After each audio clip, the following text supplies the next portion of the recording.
बच्चों, let's see this question. So the question over here says, select the correct statement. Option number A, each lobule is covered by a thin connective tissue sheath called the Glissen's capsule.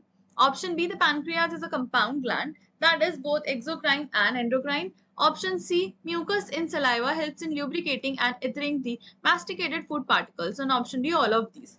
So question में पूछ रहे हैं कि जो इनमें से हमें कौन सा करेक्ट स्टेटमेंट है वो बताना है. So the key concept here is organs and their anatomy.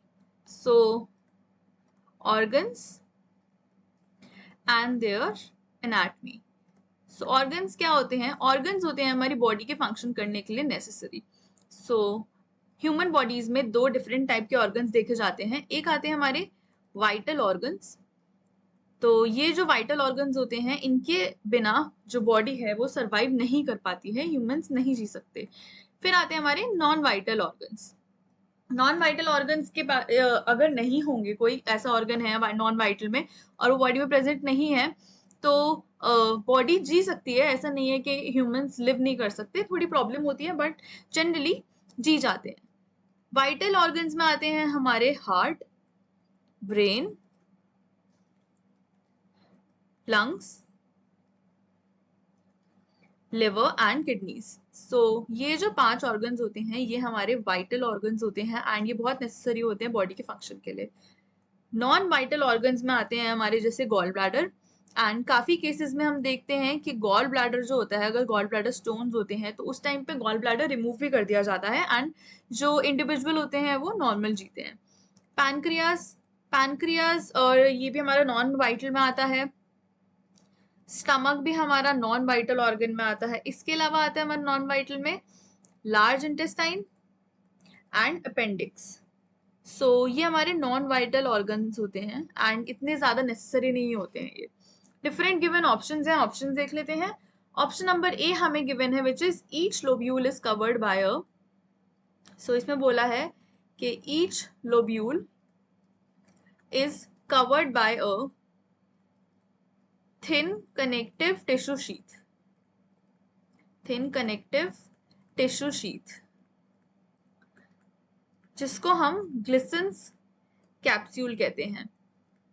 So this option here is correct because liver के जो lobules होते हैं वो Glissen's capsule जो होती हैं वो उनको कवर करके रखती हैं. बेसिकली ये each lobule जो है ये liver के lobules की बात की गई है यहाँ पे.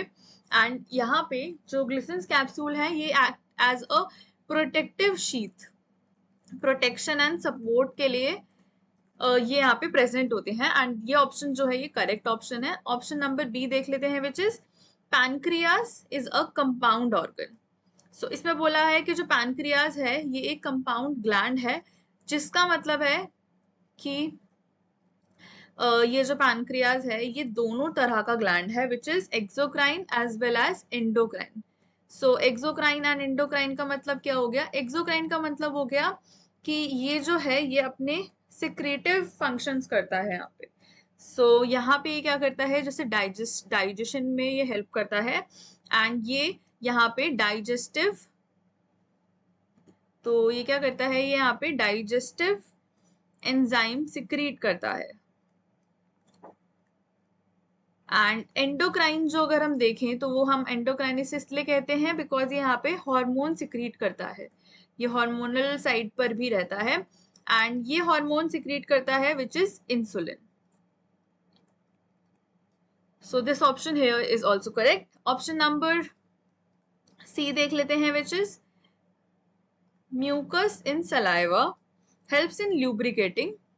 सो इसमें बोला है कि जो म्यूकस प्रेजेंट होता है सलाइवा में वो क्या करता है, वो एज अ ल्यूब्रिकेंट एक्ट करता है. सो ये ल्यूब्रिकेटिंग इसका फंक्शन होता है in and adhering masticated food particles. So this option here is correct.